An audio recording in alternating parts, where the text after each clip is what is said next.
हाँ जी, डीएसए चल रहा था अपना। और डीएसए की परिभाषा अपन ने कल देख ली थी, इसका बेसिक देखा था। कहाँ गए सारी?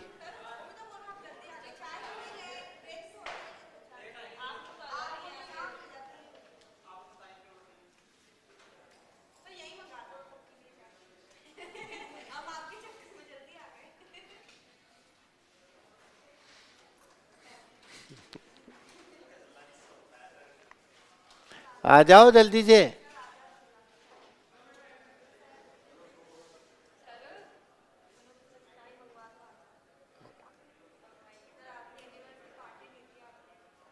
आने तो दे। वो तो वैसे ही बोलते, वो तो वैसे ही बोलते रहते हैं। वो तो पता नहीं कितने तो मेरे बर्थडे मनाते हैं साल में। कितनी आएगी अब दिसंबर में?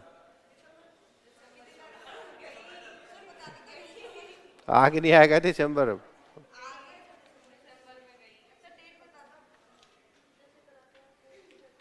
9 दिसंबर को आएगी। 9 दिसंबर को आएगी। तो अब आगे नहीं आएगी क्या?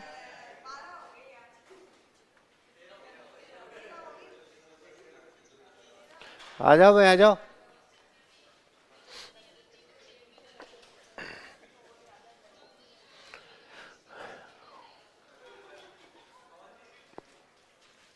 अपन डेटा स्ट्रक्चर देख रहे थे। अच्छा करो, एक दो क्वेश्चन लिख लो, वो आए जब तक। एक दो क्वेश्चन लिख लो, और तो क्या करेंगे। कोई नहीं, तो अब अच्छे आए जब तक एक दो और लिख लो, क्या फर्क पड़ता है। लिखो पहला क्वेश्चन।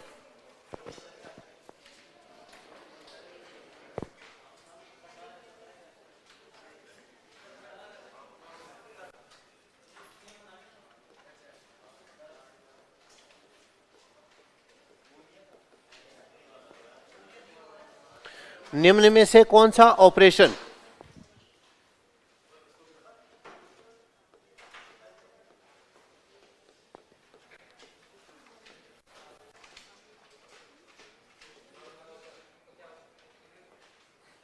निम्न में से कौन से ऑपरेशन को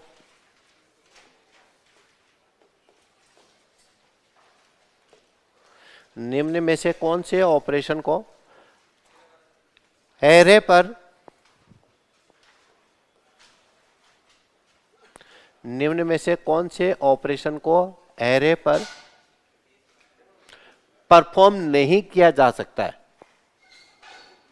एरे पर परफॉर्म नहीं किया जा सकता है।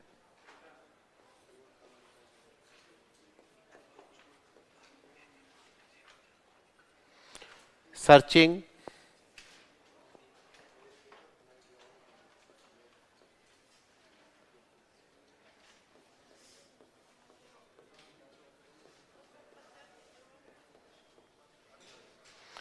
ट्रांसपोजिंग,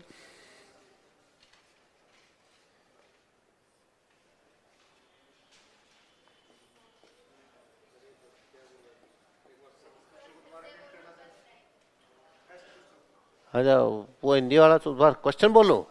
निम्न में से कौन से ऑपरेशन को एरे पर परफॉर्म नहीं किया जाता है?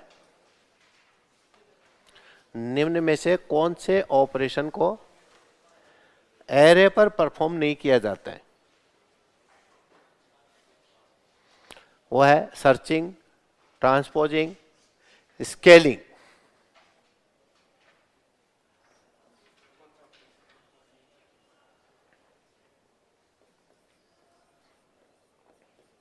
और डिलीटिंग। निम्न में से ऐसा कौन सा ऑपरेशन है जिसे एरे पर परफॉर्म नहीं कर सकते? Searching, transposing, scaling, deleting. आ गए सब? अब तो एक क्वेश्चन लिखते आ गए ना, चाहे छोड़ छोड़ के।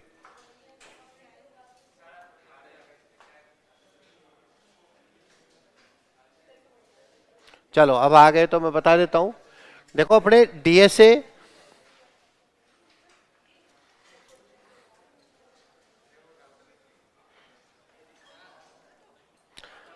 जब लिख ही रहे हो तो एक क्वेश्चन और लिख लो प्रोग्राम का एक भी क्वेश्चन नहीं दिया ना मैंने।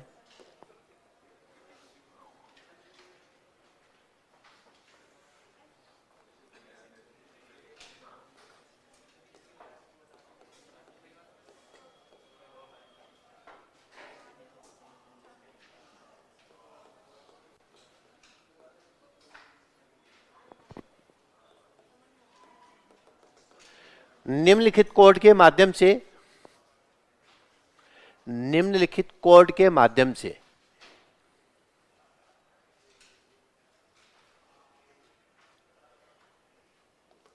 कौन से ऑपरेशन को परफॉर्म किया जाता कौन से ऑपरेशन को परफॉर्म किया जाता है? निम्नलिखित कोड के माध्यम से कौन से ऑपरेशन को परफॉर्म किया जाता है? कोड का एक भी क्वेश्चन नहीं दिया था ना उनमें। चलो इसमें दे देते हैं।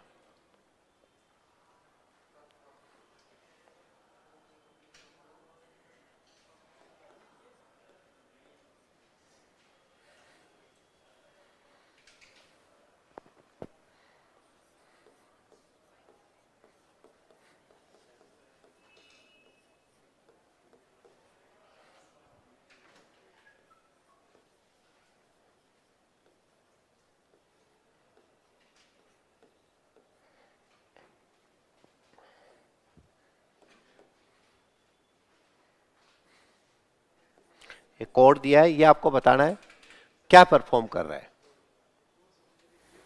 ऑप्शन ए है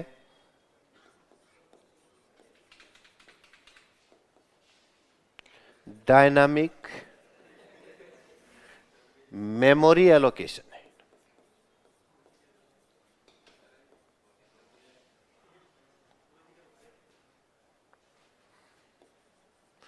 compile time,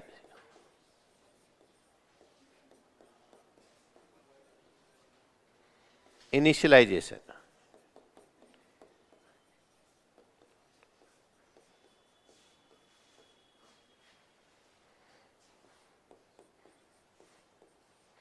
run time initialisation,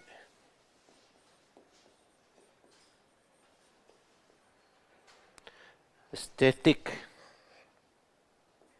allocation.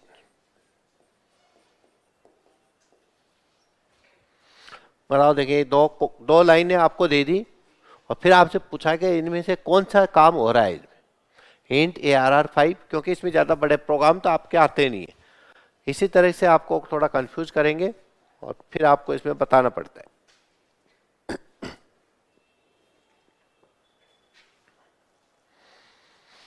बताओ, नॉर्मली है तो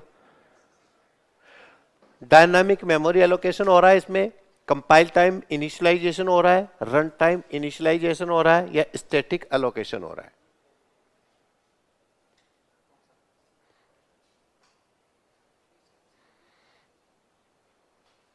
ऐसे ऐसे क्वेश्चन बनते हैं इसमें। पुराने तो आ गए थे कि सारे?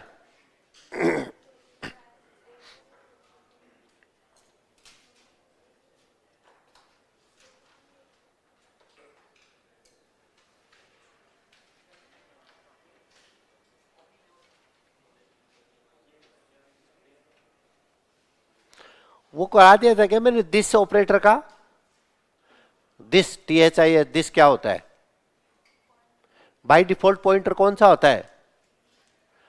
बाय डिफॉल्ट पॉइंटर, अगर आप कुछ भी पॉइंटर नहीं लेते तो बाय डिफॉल्ट पॉइंटर का नाम क्या होता है?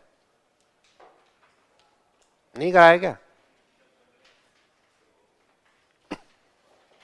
चलो, ये उतार लिए गए तो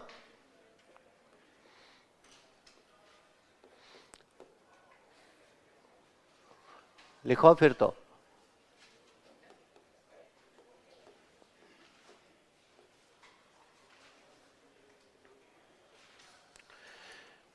सी प्लस प्लस में डिफॉल्ट पॉइंटर का नाम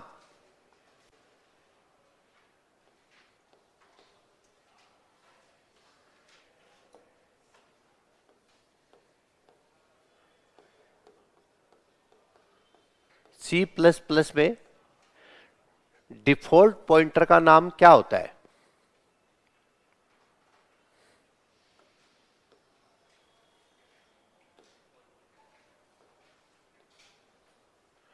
सी प्लस प्लस में डिफॉल्ट पॉइंटर का नाम क्या होता है?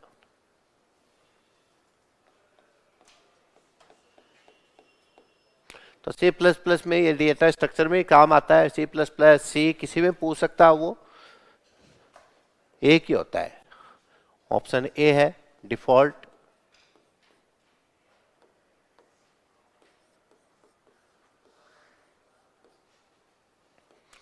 ऑप्शन बी है दिस। ऑप्शन सी है नोड। ऑप्शन डी है नल। डिफॉल्ट पॉइंटर का नाम क्या होता है? नमस्कार भाई, ऑनलाइन सभी बच्चों को, पूछा, जहांगीर, रंजना, सुनीता, सोनू, विहान, सबको नमस्कार भाई। बताओ, नहीं आ रहा? अभी बताया है ये तो, इसलिए आ गया होगा। लो तो इसी का दूसरा देता हूं, वो बताना।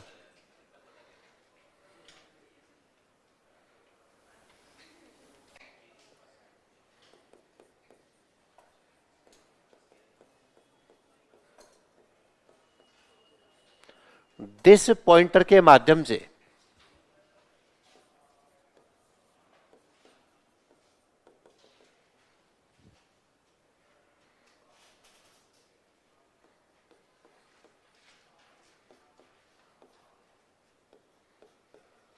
दिस पॉइंटर के माध्यम से कौन से ऑपरेटर के माध्यम से या कौन से ऑपरेटर की सहायता से, कौन से ऑपरेटर की सहायता से फंक्शन को एक्सेस किया जाता है?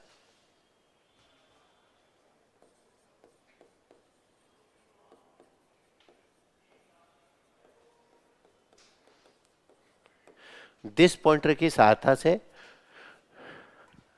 या दिस पॉइंटर के माध्यम से, क्या लिखवाया है? माध्यम से लिखवाया है क्या? हाँ, दिस पॉइंटर के माध्यम से कौन से ऑपरेटर की सहायता से फंक्शन को एक्सेस किया जाता है? फंक्शन को एक्सेस किया जाता है, फंक्शन को काम में लिया जाता है। ये दो जवाब, पहला, दूसरा operator,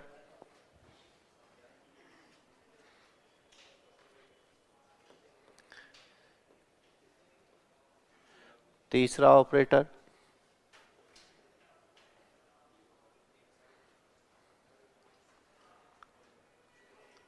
at the rate operator.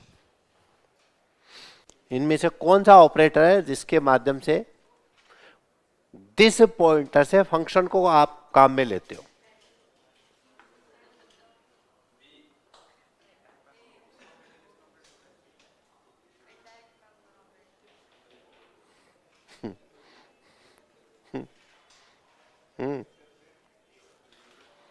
सारे एक जैसे लग रहे हैं। चलो ठीक है, अब देख लेते हैं इसको। 5 हो गए क्या? एक और लिख लो ना, तो फिर इनको खत्म करो। जब लिखने लग गए तो आगे के दे रहा हूं मैं ये।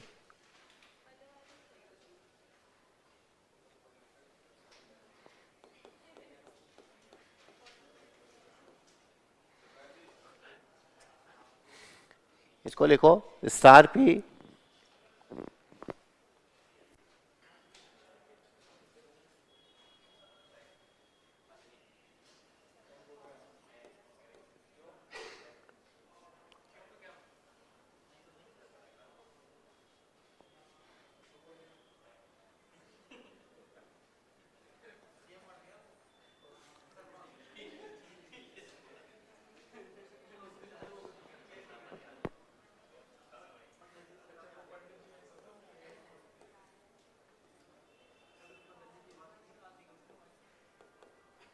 इसको लिखो star P equal to new ABC OBJ.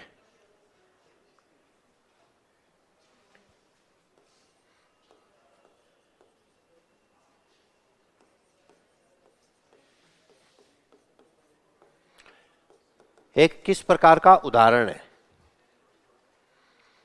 एक किस प्रकार का उदाहरण है।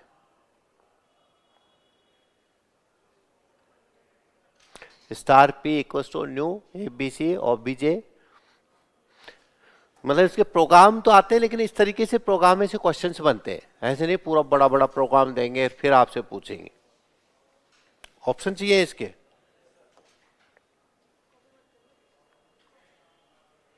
ये रे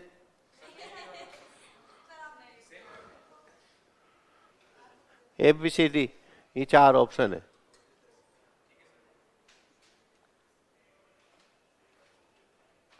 dynamic memory allocation, compile time initialization, static allocation, run time,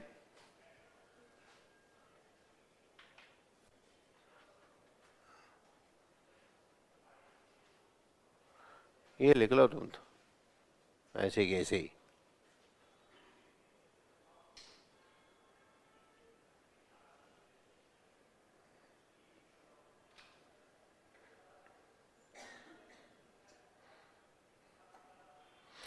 उसमें से देख के लिख लो क्वेश्चन में से,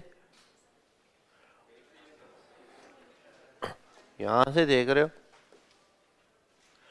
तो देखो अपन डीएस से स्टार्ट कर दिया था और डीएसए के बारे में अपन ने बेसिक पढ़ लिया था, है ना। और साथ साथ याद करते आपको चलना है, क्वेश्चन मैंने बता दिए किस तरीके से इसमें बनते हैं। देखो डेटा स्ट्रक्चर एंड एल्गोरिथम, इसका मतलब इसमें कोई ना कोई आपको एक स्ट्रक्चर बनाना पड़ेगा। क्या बनाना पड़ेगा? कोई स्ट्रक्चर बनाना पड़ेगा और उसमें आपको कोई एल्गोरिथम लगा के, पहला तो बताओ डीएसए होता क्या है, इसकी डेफिनेशन लिखवा दी मैंने। डीएसए क्या होता है? हाँ फुल फॉर्म बता दो बस। डेटा स्ट्रक्चर क्या होता है भाई? ये एक ऐसा प्रोसेस या ऐसा एक सिस्टम है जिसके माध्यम से अपन प्रोग्राम तो लिखते हैं, क्या लिखेंगे? प्रोग्राम तो लिखते हैं, लेकिन उसको क्या बनाते हैं? उसको इफेक्टिव और एफिशिएंट बनाते हैं। क्या बनाते हैं? इफेक्टिव और एफिशिएंट बनाते हैं उसको, कार्य कुशल, ठीक है, दक्ष, सक्षम, इफेक्टिव, ये सारी चीजें बनाते हैं। तो वो बनाने का जो प्रोसेस है कि आपका प्रोग्राम बहुत अच्छे से काम करे, बहुत अच्छा लगे, इफेक्टिव भी हो, दक्ष भी हो, हर काम करने में सक्षम हो, तो वो वाला जो प्रोसेस है वो क्या कहलाता है? डीएसए। अब आपका प्रोग्राम दक्ष कब होगा, इफेक्टिव कब होगा, या एफिशिएंट कब होगा? जब अपन दो चीजों का ध्यान रखेंगे। कितनी चीजों का ध्यान रखेंगे? दो चीजों का ध्यान रखेंगे। तो दो चीजें कौन कौन सी? एक तो किसका ध्यान रखेंगे? टाइम का। और एक किसका ध्यान रखेंगे? स्पेस। अगर इन दोनों चीजों का अगर अपन ध्यान रख के प्रोग्राम बनाते हैं तो वो वाला प्रोग्राम मेरा क्या कहलाएगा? एफिशिएंट। कौन सा प्रोग्राम कहलाएगा? वो एफिशिएंट प्रोग्राम कहलाएगा। अगर मैं इन दोनों चीजों का ध्यान रखता हूं तो अगर ये मैं एफिशिएंट प्रोग्राम लिख रहा हूं तो उसका लिखने का प्रोसेस ही क्या कहलाता है? आपके डीएसए कहलाता है। और एफिशिएंट प्रोग्राम कब होगा? जब मैं कितनी चीजों का ध्यान रखूंगा? दो चीजों का। कौन कौन सा? टाइम और स्पेस। तो टाइम और स्पेस। टाइम का मतलब क्या होता है? लिखवा दिया था क्या कल? टाइम कॉम्प्लेक्सिटी का मतलब क्या होता है? प्रोग्राम को एग्जीक्यूशन में लगने वाला टाइम, समय, वो क्या कहलाता है आपका? Time complex. और स्पेस कॉम्प्लेक्सिटी का मतलब क्या हुआ? है ना, उसको कितनी मेमोरी की आवश्यकता है, प्रोग्राम जो है आपका कितनी मेमोरी ऑक्यूपाई कर रहा है। कई बार क्या करते हैं अपन, मेमोरी इतनी सारी दे देते हैं वो खाली पड़ी रहती है। एक एरे ले लिया मैंने 50 का, कितने का एरे ले लिया, उसकी साइज क्या कर दी? 50 कर दी। बताना देखिए ये एफिशिएंट प्रोग्राम होगा क्या? मैंने एक ARR लिया और उसकी साइज मैंने कितनी कर दी? 50 कर दी। और ये इंटीजर का मैंने ले लिया और मेरे पास में रिकॉर्ड है 10। रिकॉर्ड कितने हैं मेरे पास में? 10 ही है और मैंने साइज कितनी ले ली, 50 ले ली। बताओ ये एफिशिएंट प्रोग्राम है क्या? है क्या ये? क्यों नहीं है? क्या ले लिया इसमें? स्पेस जो है मैंने क्या ले ली, ज्यादा ले ली, फालतू में पड़ी है। और 50 हो तो 50 लेनी चाहिए थी, लेकिन मेरे पास 10 रिकॉर्ड ही है, मेरे को 10 वैल्यू डालनी है। कितनी वाली डाले? 10 आ तो जाएंगी क्या इसमें? आ तो जाएंगी, लेकिन कितनी बच जाएंगी? 40 मेरी क्या बच जाएंगी? ब्लैंक बच जाएंगी, खाली बच गई। तो खाली बच गई इसका मतलब ये एफिशिएंट है क्या? एफिशिएंट नहीं है। तो आपको ये चीजों का ध्यान रखना है कि इसको स्पेस कम ले और एक एग्जीक्यूट होने में कम समय ले। तो अब एग्जीक्यूट होने में कम समय कैसे लेगा, और प्रोग्राम बना के मैं आपको बताऊंगा कि भाई कोई कितनी बार एग्जीक्यूट हो रहा है, कोई कितनी हो रहा है। जैसे लूप चलाया मैंने, इफ कंडीशन लगाई, इफ कंडीशन लगाई तो कितनी बार चलेगा लूप, मतलब कितनी बार होगा वो काम। इफ कंडीशन लगाई है मैंने, कितनी बार होगा वो काम, पढ़ लिया ना इफ तो, कितनी बार होगा? एक बार। या तो सही है तो ये कर दो, गलत है तो ये कर दो, दोबारा करेगा क्या उस काम को? मैंने स्विच लगाया, क्या लगाया? स्विच लगाया। बताओ कितनी बार चलेगा ये स्विच? बड़ा चाहिए कितना ही हो, लेकिन चलेगा कितनी बार? एक बार। जगह तो ज्यादा लेगा, ये बड़ा है प्रोग्राम। इफ उससे थोड़ा सा कम लेता है, लेकिन स्विच में आप ज्यादा कंडीशन एक साथ दे सकते हो, लेकिन चलेगा कितनी बार ये? एक बार। अब मैंने ले लिया कि आप टाइम कॉम्प्लेक्सिटी बताओ, देखें डू वाइल की ज्यादा है कि वाइल की ज्यादा है? वाइल की ज्यादा है कि डू वाइल की ज्यादा है? टाइम कॉम्प्लेक्सिटी किसकी ज्यादा है? क्यों? वो गलत होने पे भी एक बार चलेगा ही चलेगा, तो एक ज्यादा हो गई उसकी। गलत है तो भी वो क्या करेगा? एक बार चलेगा ही चलेगा। अगर मैं दोनों लूप को 5-5 बार चलाता हूं, कितनी बार चलाता हूं? 5-5 बार। तो इफ को मैं 5 बार चला सकता हूं क्या बिना लूप के? नहीं चला सकता। तो वो कम हो गई, लेकिन लूप की जो कॉम्प्लेक्सिटी है वह कितनी हो जाएगी? ज्यादा हो जाएगी। अगर मैंने 5 बार चलाया तो उसकी कॉम्प्लेक्सिटी कितनी हो जाएगी? 5 बार। 5 बार चल रहा है भाई, ये 10 बार चला सकता हूं मैं। एन की वैल्यू तो ले ली 10 और लूप को चला रहा हूं मैं 5 बार। संभव है क्या? ऐसा प्रोग्राम बनाया क्या पढ़ने का भी? एन की वैल्यू मैंने 10 ले ली, लेकिन लूप में चला रहा हूं 5 बार। नहीं करा कभी ऐसे? नहीं चला सकते क्या? चलाया कभी? लूप पढ़ा तब अपन ने चलाया क्या ऐसा, या बराबर ही चलाया? हमेशा बराबर ही चलाया। हाँ, बहुत सारे लूप चलवाए मैंने, कोई आधी बार चल रहे हैं, कोई 5 बार चल रहा है। एन की वैल्यू मैंने 10 ले ली, लूप 3 बार ही चल रहा है। देखना एक बार उसमें जाके, एन की वैल्यू कितनी ली? 10। कंडीशन दी I less than equals to N, और आई को बढ़ा दिया मैंने 3 से। किसे बढ़ा दिया? तो अब ये एन तक चलेगा क्या? 10 बार चलेगा अब ये? 3 से बढ़ रहा अब ये, तो कितनी बार चलेगा? 3 बार ही चला। और मैं 5 से बढ़ा दूं तो 2 बार ही चला। तो ये कितनी बार चल रहा है लूप, ये आपको लूप देख के पता चलेगा। और जितनी बार चल रहा है वो उसकी क्या कहलाएगी? कौन सी कहलाएगी? टाइम कॉम्प्लेक्सिटी कहलाएगी। तो टाइम कॉम्प्लेक्सिटी बहुत कोई टफ सा काम नहीं है, देखना है वैसे आपको ये कितनी बार चल रहा है, इसका आउटपुट कितनी बार आ रहा है, और वो आप लूप देखते ही समझ ही जाओगे। नहीं समझोगे भाई, इफ के स्विच में तो देखना ही क्या है, ये तो कि इनका तो क्या है, एक एक है। अगर एक इफ है तो कितनी कॉम्प्लेक्सिटी होगी उसकी? एक ही है। ट्रू है तो ये काम करेगा, फॉल्स है तो ये करेगा। दोबारा जाएगा क्या वहां करने के लिए उस काम को?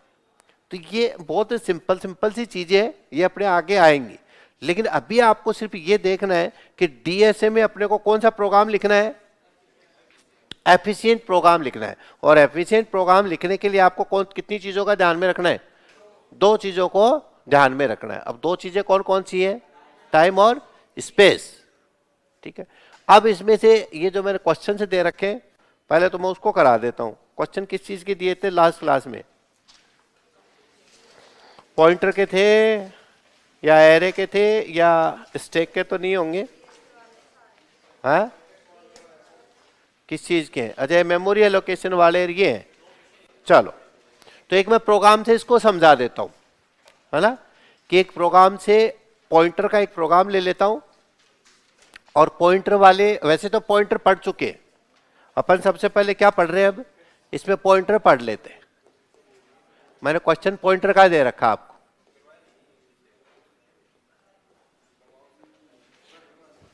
किसके क्वेश्चन दे रखे हैं? ये पॉइंटर के। तो पॉइंटर का देखो, बेसिक तो अपन ने पढ़ लिया था, है ना। मैंने ये आपको कहा था कि डीएसए का पार्ट है, लेकिन अपन इसको पढ़ लेते हैं क्योंकि उस टाइम पता नहीं था कि अपन डीएसए भी अभी पढ़ेंगे।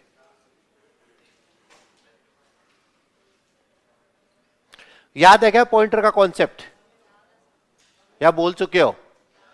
अच्छा, डीएसए का मतलब तो समझ गए क्या? इसमें क्या पढ़ने वाले?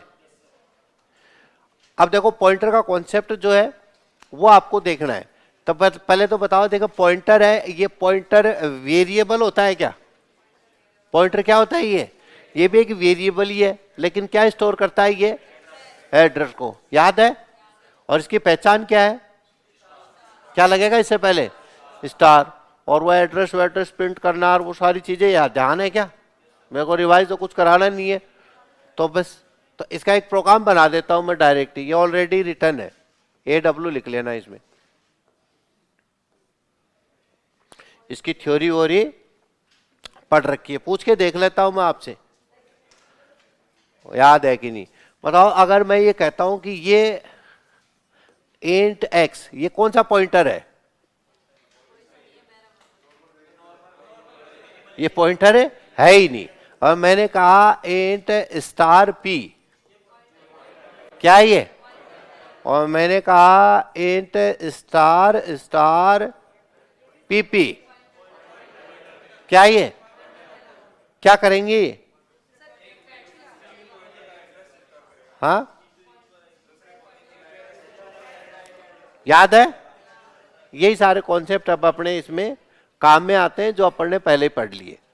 तो देखो, यहां बेसिक्स अपन ने देखा था। अगर मैं कहता हूं इंट x इक्वल टू 10, कितना की याद है? फिर मैंने कहा star p equal to %x, और फिर मैंने एक लाइन और इसकी लिख दी, star star PP equal to %, क्या जाएगा? p। ये चीजें तो ये उस टाइम पे हो सकता है कोई बच्चा आए थे कि सब पॉइंटर पढ़े थे तब, को नया थोड़ी है। हाँ? शुरू से आ रही है। हाँ? तो ये अपन इसका बेसिक देख चुके हैं। ये जो है आपके पास, अब इनका एक प्रोग्राम बना के बस इनको मेरे को समझाना है। ये जो है, ये तो कौन सा कहलाएगा भाई? क्या है ये? नॉर्मल वेरिएबल है। और ये जो मैंने पी लिया है, ये क्या कहलाएगा आपका? क्या कहलाएगा? Pointer variable. और ये पीपी क्या कहलाएगा? ये पॉइंटर टू पॉइंटर। अंतर क्या है इनमें?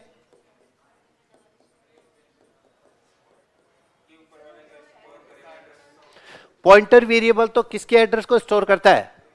वेरिएबल के को। और पॉइंटर टू पॉइंटर किसके? पॉइंटर वेरिएबल को एड्रेस को स्टोर करता है। तो वो उस तरीके से वैसे मैंने दिया है।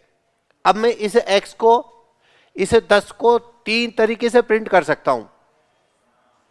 इस 10 को मैं कितनी तरीके से प्रिंट कर सकता हूं? 3 तरीके से प्रिंट कर सकता हूं। 3 तरीके से बता सकते हो कैसे कैसे प्रिंट कर सकता हूं? पहला तो कैसे कर सकता हूं इसको? ये मैंने प्रिंट एफ दिया, अगर सी में बना रहे हो तो % क्या दे दिया? डी। एक तो मैं एक्स प्रिंट कर दूंगा, प्रिंट हो जाएगा क्या? डायरेक्ट हो जाएगा। क्या आउटपुट आएगा इसका? 10। एक और भी मैं दे सकता हूं, एक और। तीनों के माध्यम से मैं इसको एक्सेस कर सकता हूं। बताओ इसके माध्यम से कैसे करूंगा? क्या लगाऊं? स्टार पी, और इसके स्टार स्टार पी। इसका आउटपुट भी कितना आएगा? और इसका भी और इसका भी 10। तो पॉइंटर का ये मतलब होता है कि आप पॉइंटर वेरिएबल को जो है आप इसको पॉइंटर टू पॉइंटर और इस तरीके से आप इसको काम में ले सकते हो। अरे वाह यार, पूरी क्लास तेरी दीवानी है। कहता है कि जब से वो गया है आपको चाय पिलाने वाला कोई नहीं है। अरे हमको आएगा हमारा जवान।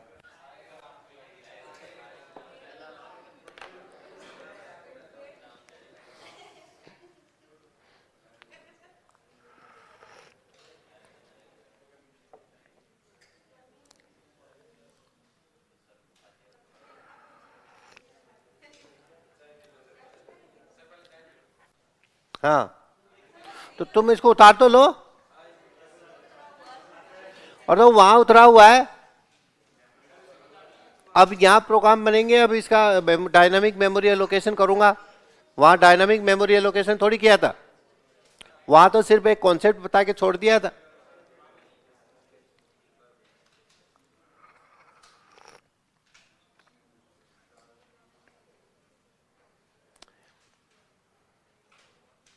सर ऐप में आपकी क्लास इतनी लेट क्यों स्टार्ट हुई है?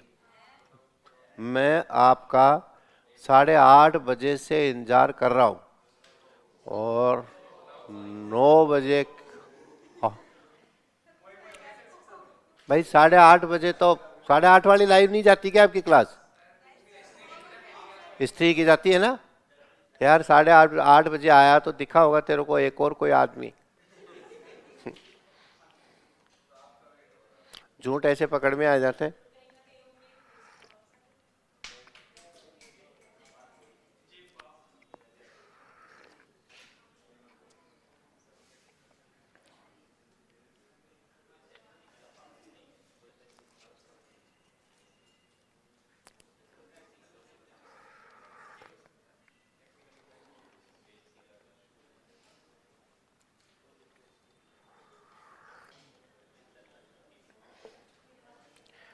चलो अब इसको डायनामिक मेमोरी एलोकेशन करते हैं। उतार रहे हो तो मैं चाय पी लेता हूं। उतार ही रहे हो तो।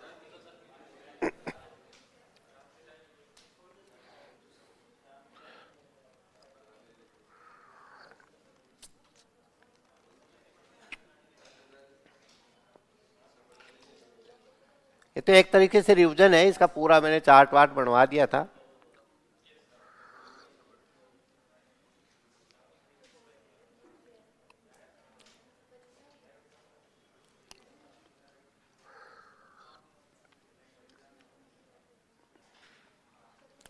डीएसए में आप जो प्रोग्राम लिखते हो वो कैसा प्रोग्राम लिखते हो? एफिशिएंट। इस शब्द को याद कर लो। दक्ष, कुशल, सक्षम, ऐसा प्रोग्राम लिखते हो जिसमें कितनी चीजों का ध्यान रखना पड़ता है? 2 चीजें। एक तो किसका? टाइम का और स्पेस का। दोनों चीजों का ध्यान रखो तो अपने आप ही दक्ष हो जाएगा वो।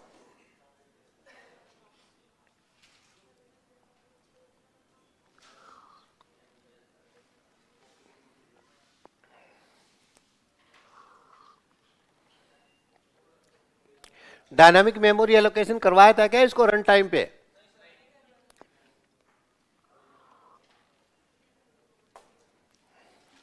चलो अब देखो इसको।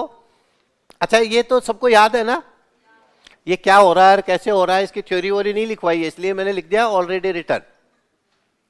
किसको हम पीछे से देख लेंगे किसका एड्रेस प्रिंट करता है क्या करता है। बेसिक है ये। सर एक बार पूरा पॉइंटर दोबारा से बता दो। बेटा एक बार देख लेना इसको, बहुत बड़ा सा टॉपिक है, पूरा कराया हुआ है। हाँ? भाई देखो ये आपने को 10 लेना है। अपन एक्स से तो डायरेक्ट ले लेंगे। स्टार पी लगाएंगे तो 10 आ जाएगा। स्टार स्टार पी पी लगाएंगे। एक ही पी लगाया मैंने तो यहाँ। कोई एरर नहीं ढूंढ रहा है इसमें।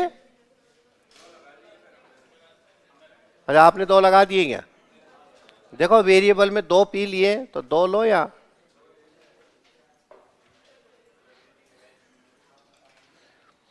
तो ये जैसे आपने लिया है वैसे के वैसे लिखेंगे तो मतलब 10 वैल्यू आ जाएगी। इसको एक्सेस करने के 3 तरीके हैं। और ये पूरा पॉइंटर का कॉन्सेप्ट ये बताओ क्लियर था ना उस टाइम? तो अपने पढ़ा था तब तो कोई दिक्कत थोड़ी थी। अब देखो इसमें एक मैं प्रोग्राम दे देता हूं, फिर उसमें डायनामिक मेमोरी एलोकेशन देखेंगे और फिर उसमें डिफॉल्ट पॉइंटर देखेंगे और उसमें रन टाइम मेमोरी एलोकेशन देखेंगे। तो रन टाइम और कंपाइल टाइम दोनों मेमोरी एलोकेशन का प्रोग्राम बना के मैं इसको समझा देता हूं, फिर लिखवा दूंगा। तो एक प्रोग्राम लिख रहा हूं, उसको लिखो मेरे साथ साथ।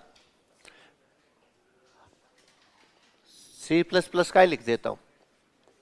C++ किसी का भी कर लो पढ़ने, तो दोनों पढ़ रखे। ये ABC ले लिया मैंने, बोले तो नहीं हो, देखें मैं C++ भी चेक हो जाएगी। प्राइवेट इंट x,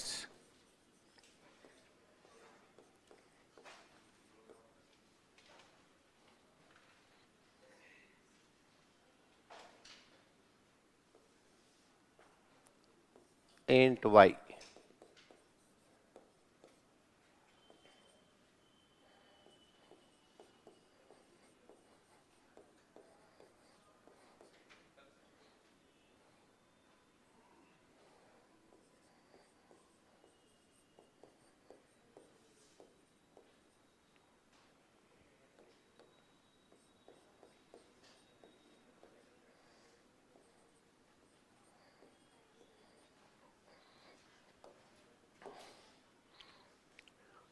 फिर मैंने दे दिया void main।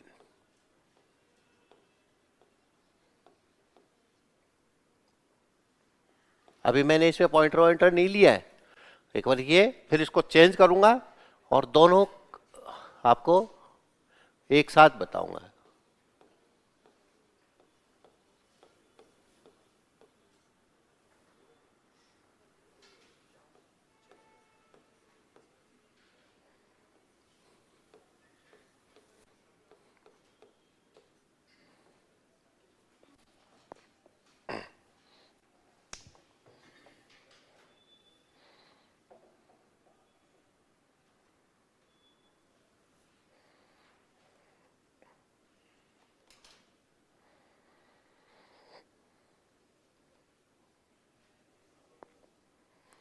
अगर ये इतना देके आपसे पूछे कि भाई इसमें मेमोरी एलोकेट हो रही है, कौन कर रहा है, कब कर रहा है, कैसे कर रहा है, वो सारे अब इसके डेटा स्ट्रक्चर की चीजें अब आपके सामने आएंगी।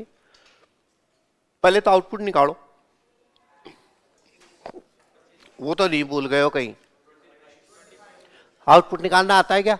पहले तो आउटपुट निकालो, कितना आया। अब ये बताओ, ये प्रोग्राम कंस्ट्रक्टर का है या नहीं है? इसमें कंस्ट्रक्टर काम में लिया है क्या मैंने? कंस्ट्रक्टर, अब कंस्ट्रक्टर भूल गए। अरे कंस्ट्रक्टर का वही नाम होता है जो कंस्ट्रक्टर हमेशा, अरे पब्लिक सेक्शन तो लिया ही नहीं इसमें। अच्छा, इसलिए गड़बड़ हो गई होगी तुम्हारे।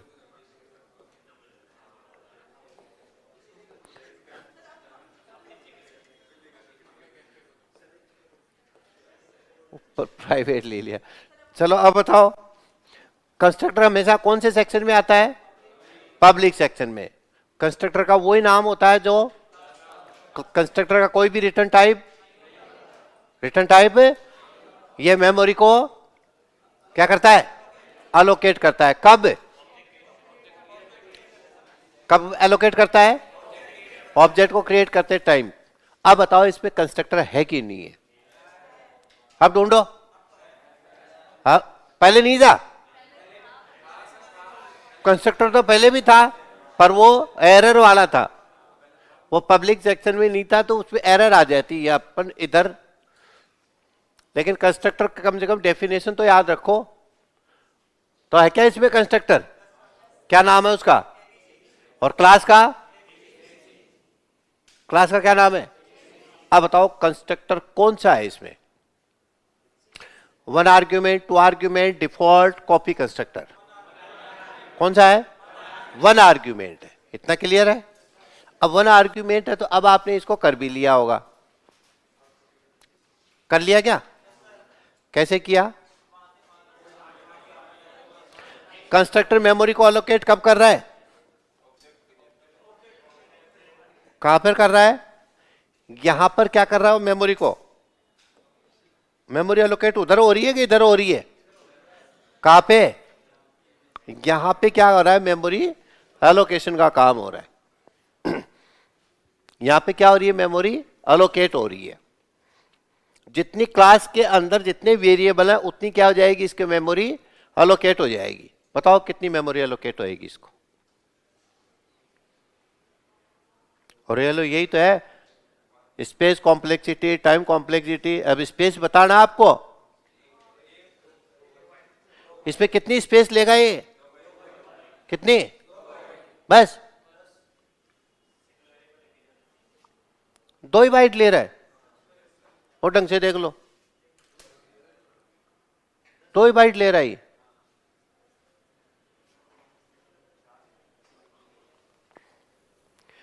चलो उसको छोड़ो, क्लास कहां से कहां तक है, क्लास कहां से कहां तक है, जवाब तो तुमसे ही लूंगा मैं। यहां से पूरी क्लास है, ये क्लास का क्या हो रहा है, एंड हो रहा है। इस क्लास के अंतर्गत एक्सेस स्पेसिफायर कितने हैं, एक्सेस स्पेसिफायर टोटल कितने होते हैं, कौन कौन से, प्राइवेट, पब्लिक और इनेट करने के बाद कौन से वेरिएबल दूसरी क्लास ले सकती है, और बिना इनहेरिटेंस के कौन सा जाएगा, और इनहेरिट करने के बाद भी कौन सा नहीं जाएगा। चलो अब इसमें ये बताओ कंस्ट्रक्टर कितने हैं, कौन सा कंस्ट्रक्टर, कौन सा है इसमें, हाँ 1 आर्ग्यूमेंट। फंक्शन कितने हैं, फंक्शन है क्या इसमें, फंक्शन, फंक्शन कहां है इसमें, दिख रहा है क्या, क्या नाम है उसका, ये कौन से प्रकार का है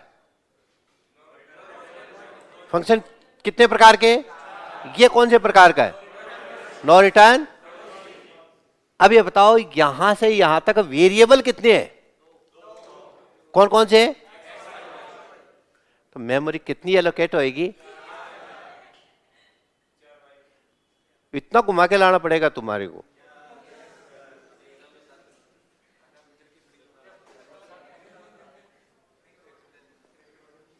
कितनी स्पेस मिलेगी इसको, कितनी, 4। तो 2 2 2 तो क्यों कर रहे थे, कौन सा नहीं दिख रहा था उस टाइम तुम्हें, वाई दिख ही नहीं रहा था। अरे क्लास यहां से यहां तक है, इसी क्लास का तो ऑब्जेक्ट बनाया है, किसका बनाया आपने, इसी क्लास का ऑब्जेक्ट बनाया है। तो इस क्लास में जो जो है वो सारी चीजें आएंगी। ये इसका स्पेस, कि अब इसमें स्पेस कितनी ली है आपने, अब ये स्पेस तो ली है, लेकिन अब इसका ये चलेगा कितनी बार, तो स्पेस कॉम्प्लेक्सिटी तो अभी कितनी हो गई इसकी, 4 बाइट, कितनी हो गई, अभी चलेगा कितनी बार, टाइम और बताओ। ये जो डिस्क है कितनी बार चल रहा है ये डिस्क, आउटपुट कितने आ रहे हैं इसके, और मैं और कर दूं यहां ओबीजे डॉट और डिस्क एक बार और कर दूं तो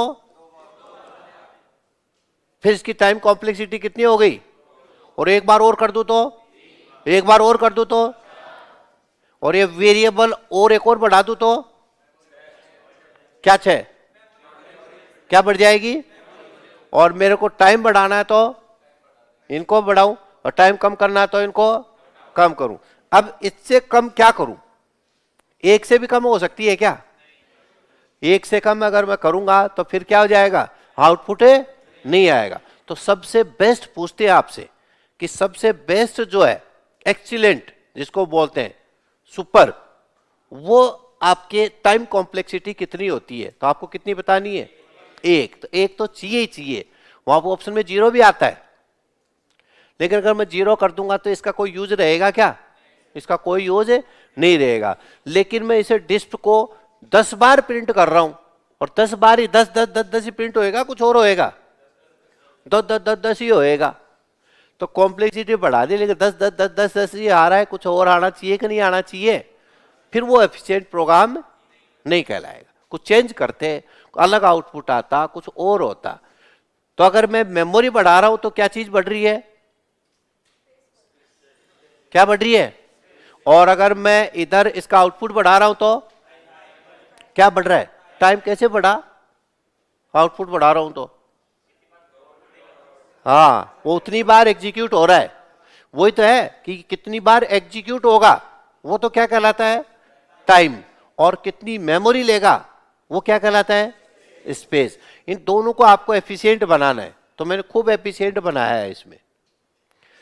अभी तो ये सिर्फ बेसिक सा प्रोग्राम था, इसमें मैंने भी पॉइंटर वॉइंटर को काम में नहीं लिया। तो इसमें कितनी बाइट बताइए आपने, अगर मैं इसको यहां फ्लोट कर दूं तो, और यहां 0.0 कर दूं, बताओ स्पेस कितनी लेगा अब ये, 6। 6 कहां से आ गई बीच में, इसको मैं फ्लोट कर दूं, इसको फ्लोट कर दूं, अच्छा वो एक ही कर रहा था तब बोल दिया होंगे। मैं इसको भी फ्लोट कर दूं और इसको भी फ्लोट कर दूं, कितनी हो जाएगी, 8। और यहां तो खैर एक को कर दूं तो फिर ये थोड़ा सा यहां गड़बड़ हो जाएगा, फिर मेरे को टाइप कास्ट करना पड़ेगा। एक को फ्लोट और एक को एक इंट हो तो कितनी हो जाए, 6। तो मेरे ख्याल से स्पेस तो आप काउंट कर लोगे, नहीं कर पाओगे, कर लेंगे। अब बात आती है कितनी, कि इसका टाइम कितना ले रहा है। तो जितनी बार आउटपुट आ रहा है, जितनी बार वो कॉल हो रहा है, वही उसका क्या होता है, टाइम होता है। तो यहां सबसे बेस्ट वाला बनाया है, इससे कम इसकी कॉम्प्लेक्सिटी नहीं हो सकती। तो उनको तो अपन अलग अलग पढ़ेंगे कॉम्प्लेक्सिटियों को। तो अभी पॉइंटर को समझ रहे, तो इसका आउटपुट आ गया क्या सबके, कितना आया। अब इसको मैं बनाता हूं डिफॉल्ट पॉइंटर से, और इसको मेमोरी एलोकेट कराता हूं मैं मेरे हिसाब से, वो भी रन टाइम पे मेमोरी एलोकेट कराऊंगा, और फिर इसको देखूंगा कि क्या करेगा। तो अब मैं इसको दूसरा प्रोग्राम बनाता हूं। मतलब ये तो इसलिए कि आप भूल तो नहीं गए हो,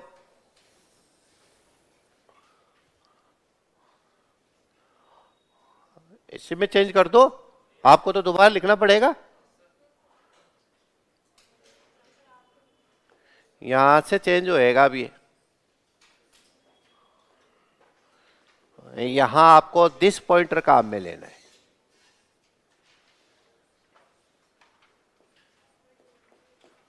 देखो ज्यादा अंतर नहीं है, इसीलिए तो कर रहा हूं, बस यहां तो एक ही अंतर है, आपको पूरा लिखना है। ये डिफॉल्ट पॉइंटर से ऊपर चाहे हेडिंग डाल देना, डिफॉल्ट पॉइंटर के द्वारा।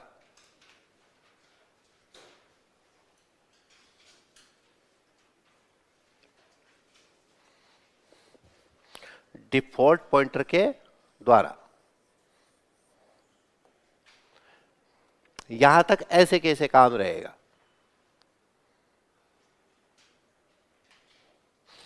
अब मैं एक पॉइंटर ले लेता हूं,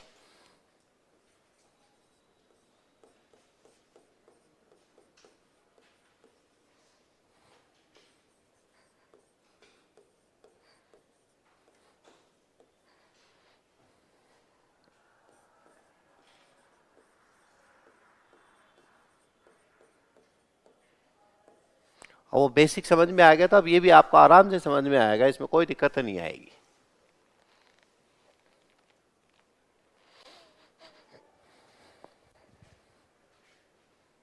ये आपके रन टाइम मेमोरी एलोकेशन,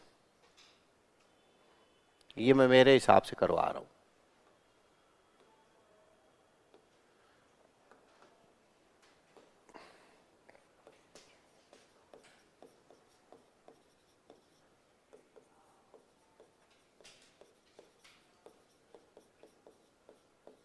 आप पूरा लिखना कहीं उसी में काट छाट करो, वो तो मैं ऐसे लेके आया था कि जिससे आप बेसिक आएगा तो ही आपके डेटा स्ट्रक्चर आएगा। अब ये डीएसए का पार्ट हो गया।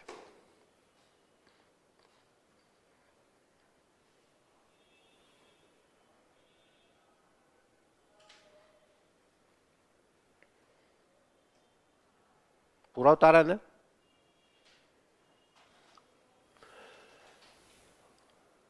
अब आपसे ऐसे देखिए, ये पूछ सकता है कि इसमें कितनी मेमोरी एलोकेट होएगी और ये कब होएगी, रन टाइम पे होगी या कंपाइल टाइम पे होगी।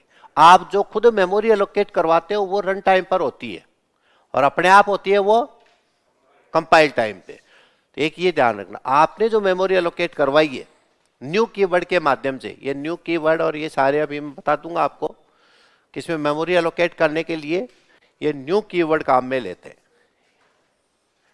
इसको बोलते हैं न्यू कीवर्ड, ये कीवर्ड है। तो न्यू कीवर्ड से आप मेमोरी एलोकेट करने के लिए काम में आता है। एक क्वेश्चन ये पूछते हैं,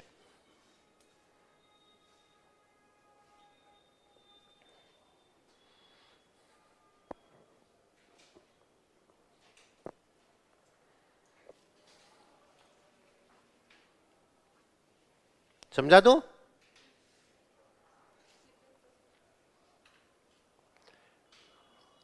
अब देखो ज्यादा अंतर नहीं किया मैंने,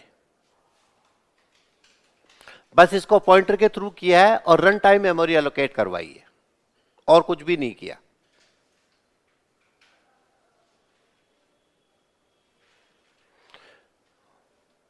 फिर भी शो नहीं हो रही थी सर 8:30 बजे।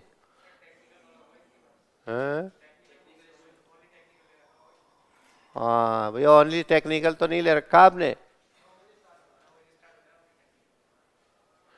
वो 9 बजे स्टार्ट होता है। समझा दो भाई इसको। अब देखो यहां पर आपको एक तो ये चीज देखनी है कि इसके अंतर्गत एक तो मैंने दिस काम में लिया है। क्या लिया है ये क्यों लगाया? ये आप लगाओ चाहे नहीं लगाओ एक ही बात है। इसकी जगह मैंने क्या किया था अभी, इसकी जगह मैंने क्या किया था, x इक्वल्स टू वाई, या तो ये कर दो या फिर ये दिस लगा के ये कर दो, दोनों एक ही बात है। अभी यही तो किया था मैंने पहले, चाहे ये कर दो। अगर आपको लग रहा है कि इसका डिफॉल्ट पॉइंटर काम में लूं, पॉइंटर के माध्यम से बनाऊं, तो दिस लगा दो और दिस के साथ में फिर आपको क्या लगाना पड़ेगा, एरो। इसका मतलब दिस और ये एक्स, इसका मतलब ये जो प्रोग्राम है इसका डिफॉल्ट पॉइंटर जो है उसका नाम क्या होता है, दिस।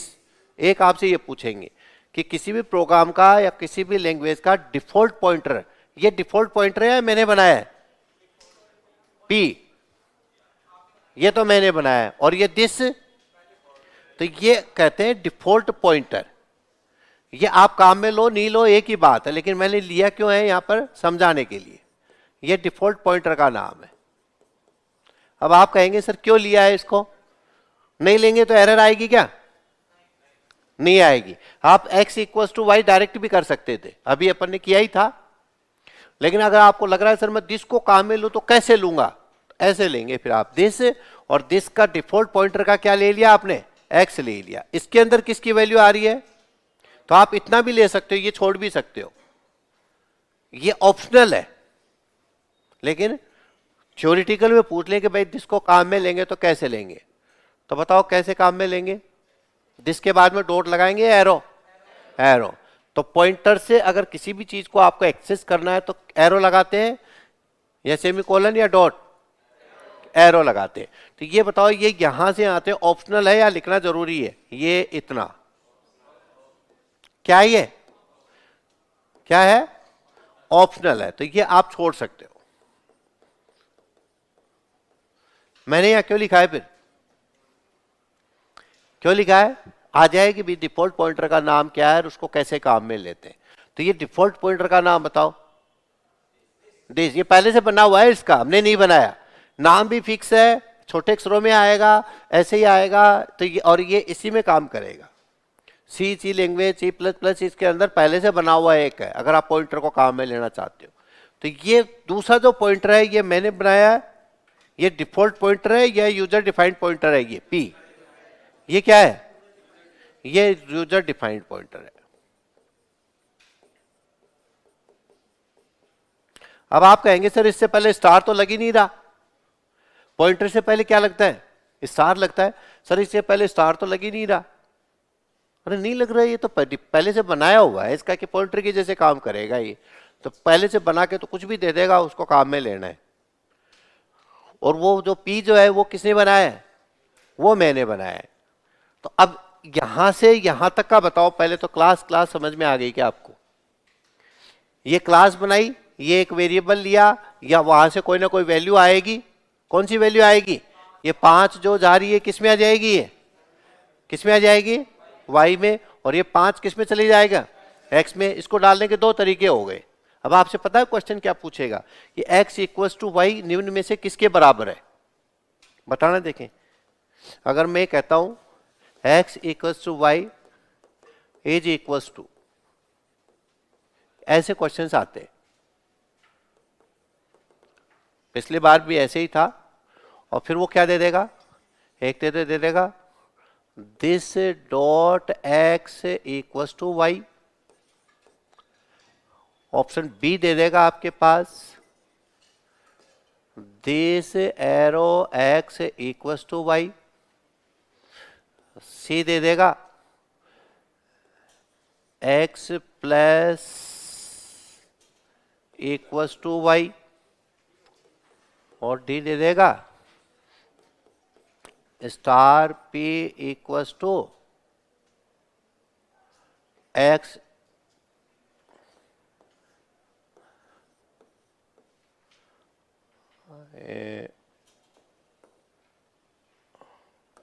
ये हटा दो इसका,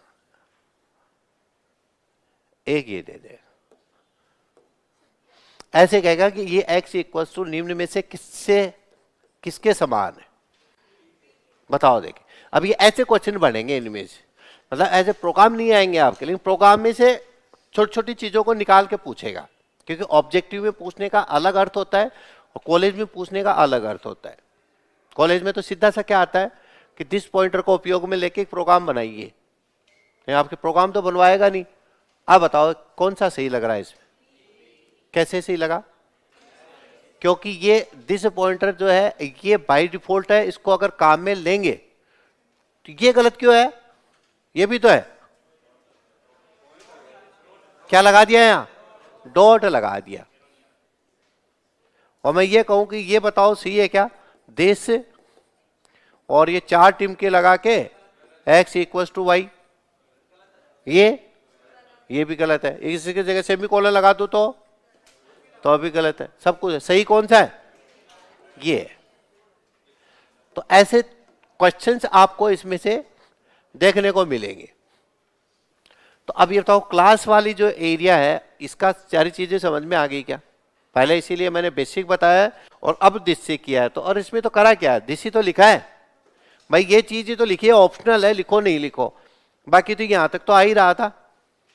अब उधर चलो, अब देखो उधर क्या चीज है। उधर आपके पास में लिख रखा है क्या, उस लाइन को मैं दोबारा लिख देता हूं, वॉइड मेन को। ये तो वैसे है समझाने के लिए, और समझ भी गए होंगे। क्या आंसर आएगा, बी आ गया। मैंने लिखा वॉइड मेन। अच्छा बताओ क्लास तो सबको समझ में आ गई थी क्या? अरे एक जो क्लास बनाई थी ये तो पहले से आ रखी थी। अब इसमें मैंने लिखा क्या, ए बी सी, क्या लिया था, ओबीजे, वैल्यू कितना 5। फिर क्या लिया था, नाम क्या लिया था एबीसी पॉइंटर का, इस पॉइंटर का पी नाम लिया था।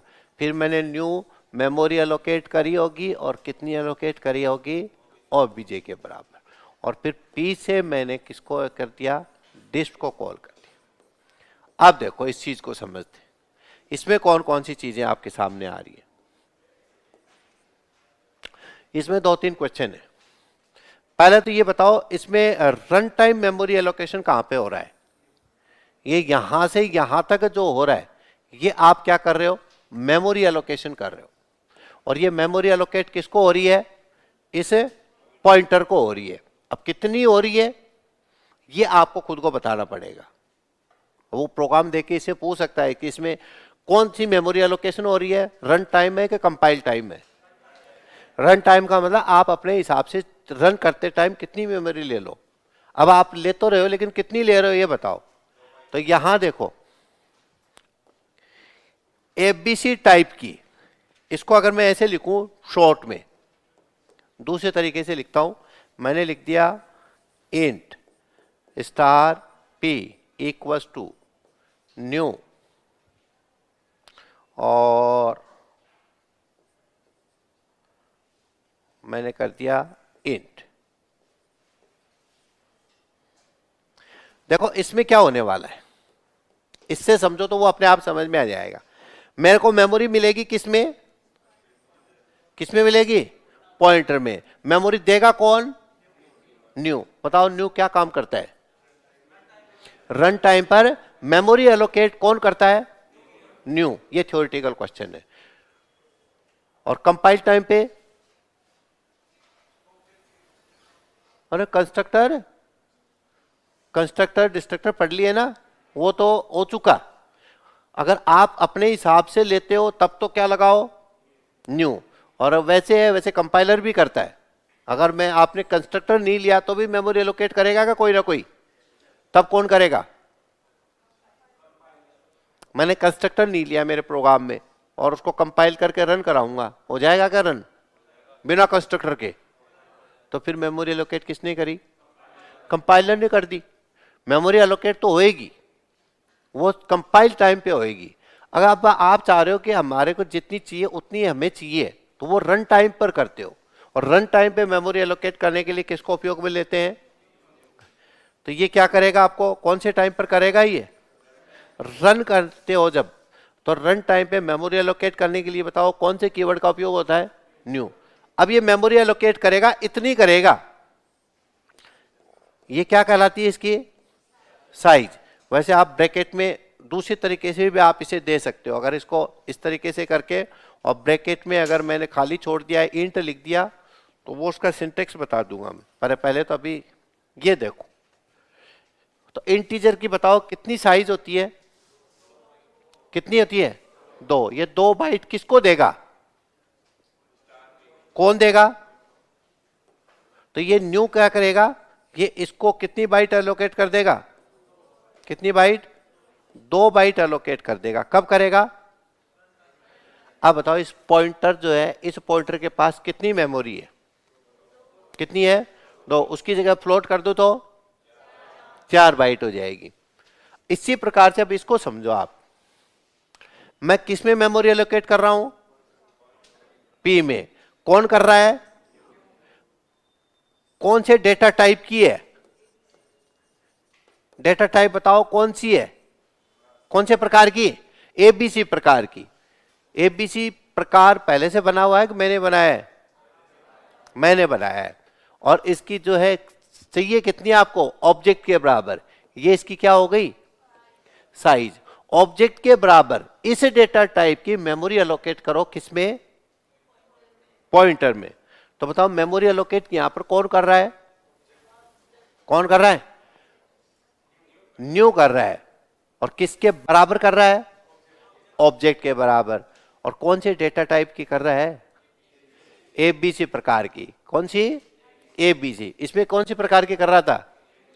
किसके? इंटीजर की। आप साइज भी दे सकते हो इसमें आगे।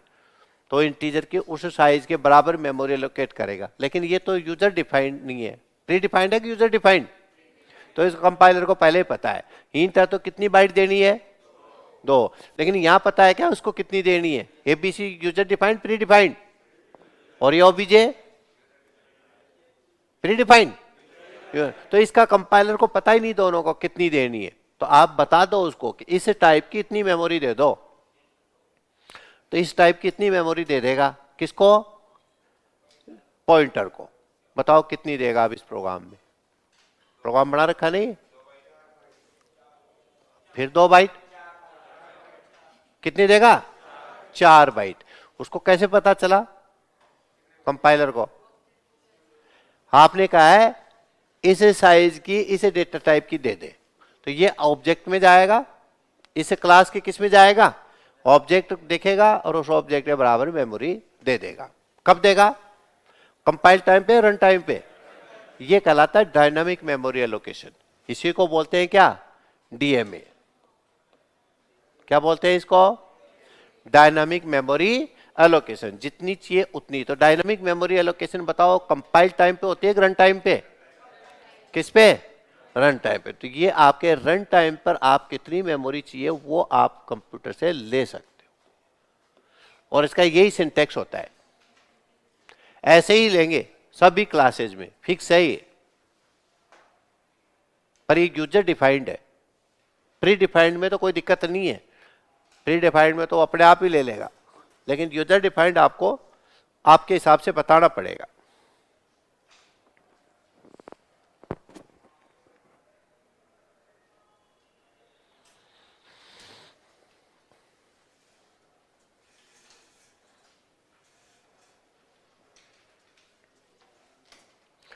अब फिर मैंने क्या किया, पी में क्या लगाया, पी पॉइंटर है, और ये करके मैंने क्या किया, डिस्प।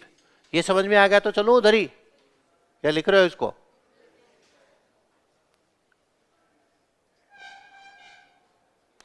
ये ऐसी चीजें आती हैं आपके, तो ध्यान रखना आपको।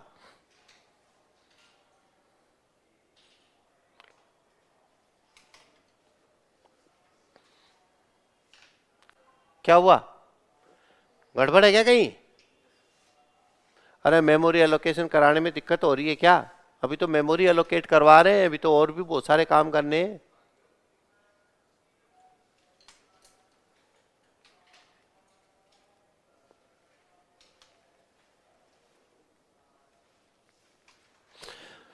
आप प्रोग्राम को देख के ये देख नहीं सकते कि इसमें कितने वेरिएबल है और किस प्रकार के है। देख लोगे तो बस उनको काउंट कर लेना, उतनी मेमोरी दे देगा ये। और सिर्फ इंट को दे रहा है तो कितनी देगा, 2 बाइट देगा। फ्लोट को देगा तो 4 देगा। तो ये पहले से ही है, तो ये पहले वाले आने के कम चांसेस है, क्योंकि ये क्या है, कंपाइलर को पहले से पता है। कंपाइलर को तो इसका नहीं पता, न उसको एबीसी का पता, न ओबीजे पता है, सब कुछ हमने बनाया है। हमने बनाया तो भी वो मेमोरी एलोकेट कर देगा। अब आ जाओ इधर, ये रहा।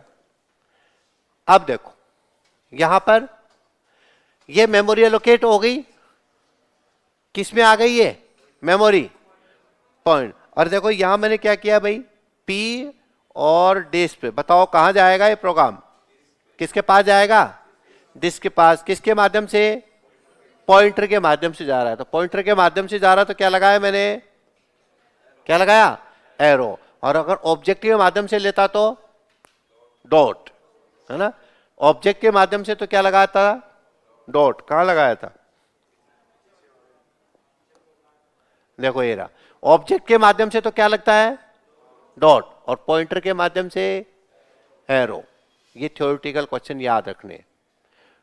2 थ्योरेटिकल क्वेश्चन कौन से हो गए, अब आपके ये पूछेंगे इसमें, अगर मेरे को किसी फंक्शन को कॉल करना है, अगर ऑब्जेक्ट के माध्यम से है तब तो क्या लगाऊंगा, क्या लगाऊंगा, डॉट। अगर पॉइंटर के माध्यम से करना है तो क्या लगाऊंगा, एरो। ये दोनों चीजों को अलग से लिखना है, जो ध्यान। ये ऑब्जेक्टिव का क्वेश्चन ही कराने हैं मेरे को, प्रोग्राम तो अब तुम कर लोगे, आउटपुट भी आ जाएगा। तो ये तो क्या है, आपसे पूछेगा ऑब्जेक्ट, ऑब्जेक्ट के माध्यम से डॉट और पॉइंटर के माध्यम से एरो। ये फंक्शन कॉल है। तो फंक्शन कॉल करते टाइम इसको क्या बोलते हैं, फंक्शन कॉल।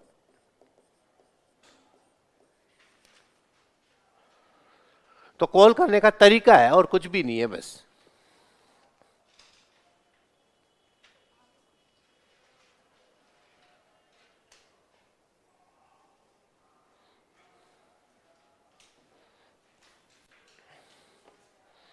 कौन सी चीज में गड़बड़ हो रही है,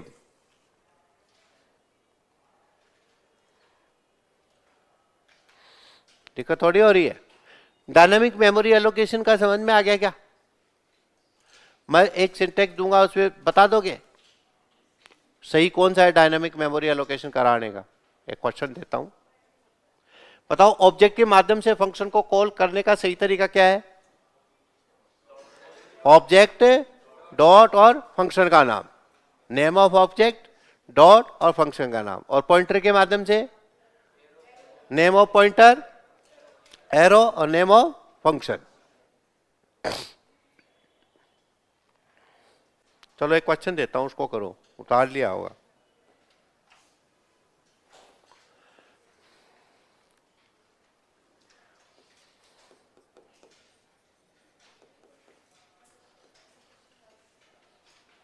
निम्न में से डीएमए का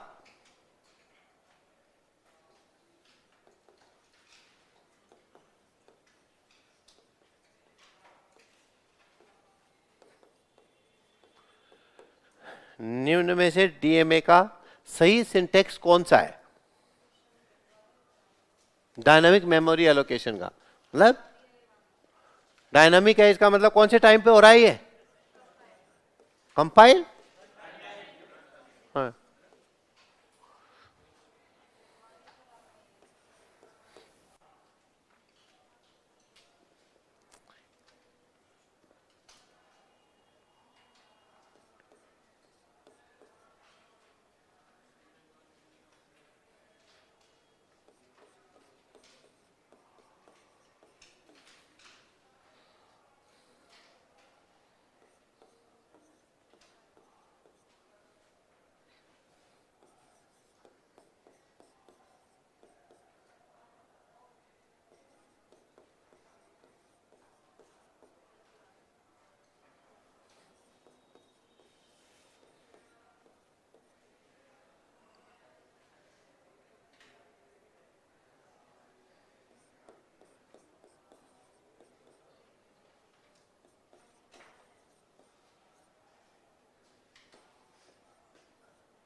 ऐसे क्वेश्चन आएंगे आपके, मतलब प्रोग्राम में से क्वेश्चन निकाल निकाल के पूछते हैं ऐसे। अभी अभी पढ़ा है, अब ढंग से देख के बताओ।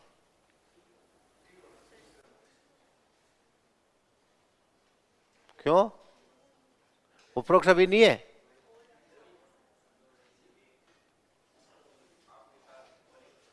अरे dynamic memory allocation run time पे आपने मेमोरी एलोकेट कराने का सही तरीका कौन सा है, ये पूछा है।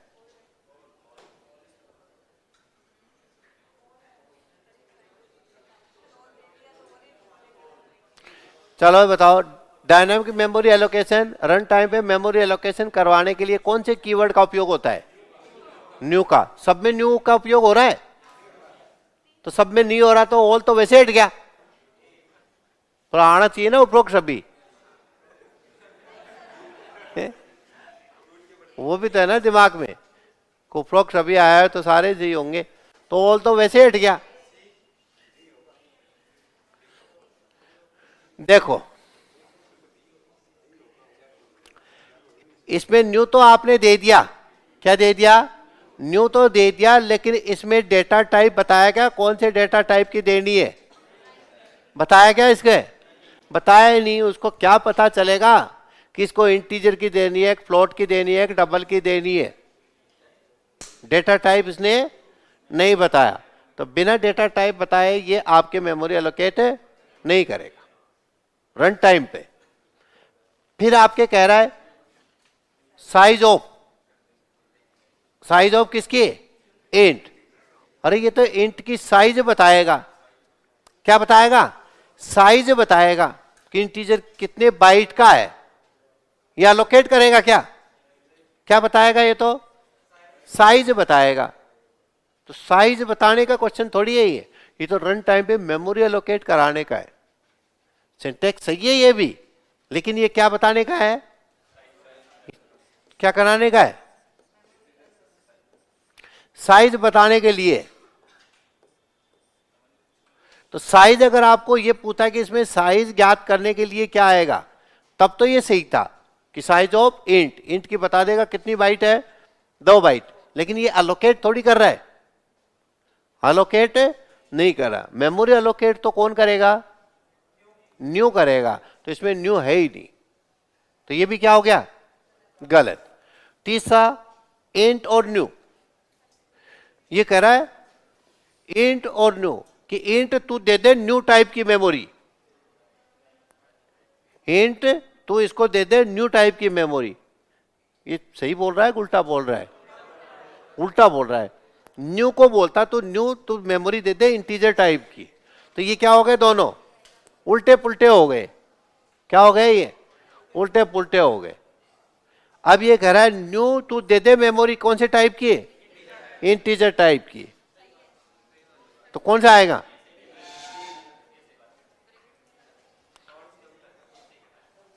नहीं, इसमें ले लेगा।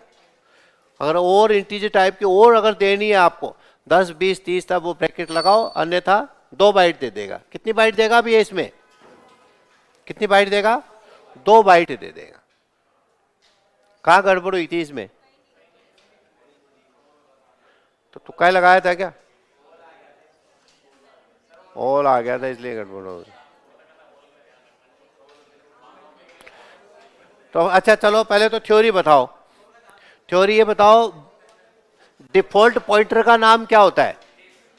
डिफॉल्ट पॉइंटर का नाम देख। डिफॉल्ट पॉइंटर से अगर किसी फंक्शन या वेरिएबल को मेरे को काम में लेना है तो कौन से ऑपरेटर से लूंगा? किससे? एरो से लूंगा। 2 क्वेश्चन। डायनामिक मेमोरी एलोकेशन कब होती है?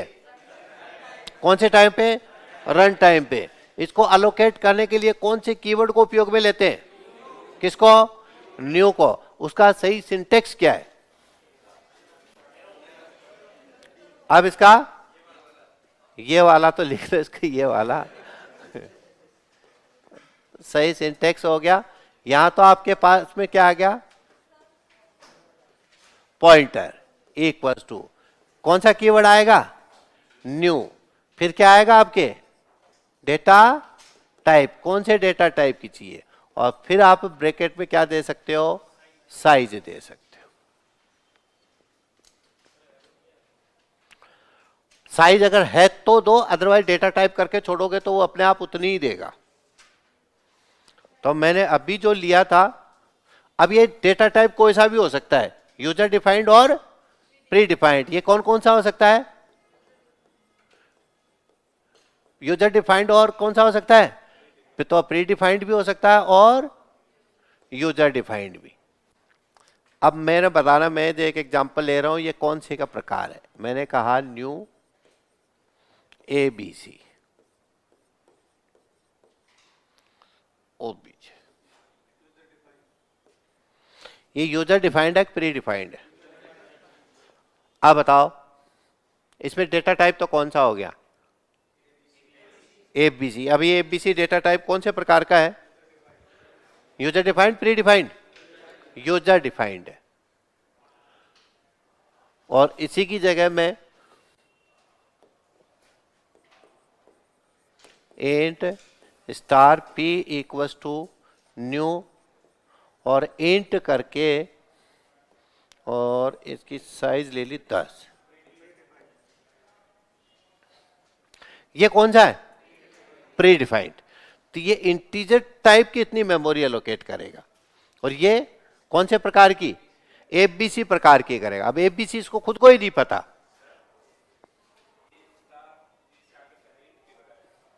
ये इंटीजर टाइप की है। ये मेमोरी तो इंटीजर टाइप की होती है। इंट को तो कहां लगाऊं इसको? वेरिएबल बनाने के लिए।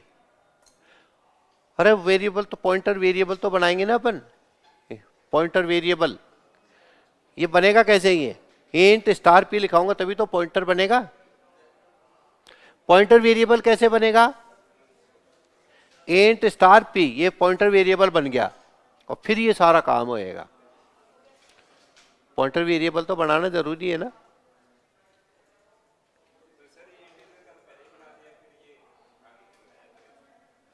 इधर क्या लगा दिया? ये मेमोरी एलोकेट कर रहा है इसमें। ये जो मेमोरी आएगी इसमें आएगी, ये मेमोरी आएगी इसमें आएगी। ये मेमोरी किस में जा रही है भाई? ये जो मेमोरी है किस में जाएगी? ये मेमोरी एलोकेट होके किस में जाएगी? P में। और इधर ये मेमोरी एलोकेट होके किस में जाएगी? P में। मेमोरी एलोकेशन है कि आपको कितनी मेमोरी चाहिए।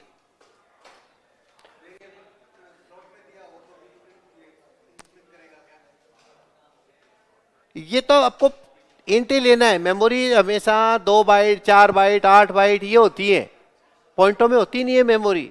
अब आप चाहो मेमोरी कैरेक्टर में ले लूं तो क्या है, वो तो बाइट देगा, 8 बाइट 20 बाइट ऐसे, इसलिए इसको क्या लेते हैं, इंट लेते हैं। यहां कुछ भी ले लो आप, या फ्लोट लो, एबीजी लो, कुछ भी यहां चलेगा, ये तो फिक्स ही है इसका। हाँ देखो एक क्वेश्चन आया भाई कि सर यहां आपने इंट और हम यहां फ्लोट ले सकते हैं क्या, ये गलत होएगा क्या बताओ, मैं दे ही देता हूं। इंट मैंने कहा star P equals to new, और मैंने क्या कर दिया, फ्लोट कर दिया। बताओ सही है या गलत है, सही है क्या ये भी सही है। ये इसको कितनी मेमोरी एलोकेट करेगा, अब ये करें सर इसको फ्लोट और कैरेक्टर क्यों नहीं ले रहे हो आप, अरे जो मेमोरी आपके पास आती है तो मेमोरी ऐसे दशमलव में आती है क्या, या तो कितनी मिलेगी 2 बाइट, या फिर 8, या फिर 1, या फिर इनके गुणा होंगे आपस में। गुणा मतलब अगर ज्यादा ले लिए तो 20 बाइट 40 बाइट है, लेकिन पॉइंट में आएंगे क्या ये, नहीं आएंगे, इसलिए क्या नहीं लिया मैंने, फ्लोट नहीं लिया। कैरेक्टर में आएंगे क्या ये मेमोरी एलोकेशन, वो भी नहीं।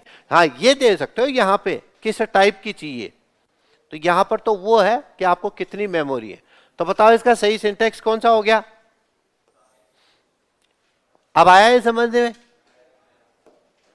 कि सबसे पहले तो पॉइंटर, पॉइंटर में न्यू से मेमोरी एलोकेट कराओ, किस डेटा टाइप की कितनी चाहिए उतनी मेमोरी एलोकेट आपको ये करके दे देगा। बताओ ये डायनामिक मेमोरी एलोकेशन है कि रन टाइम, कौन सा है, डायनामिक। तो आप अपने हिसाब से मेमोरी ले रहे हो जितनी चाहिए उतनी। डीएमए और पॉइंटर का थोड़ा कॉन्सेप्ट क्लियर हुआ, चलो हो गया तुम्हारी तो। हाँ अबे इसको उतार लेना, ये थ्योरेटिकल क्वेश्चन ऐसे आते हैं।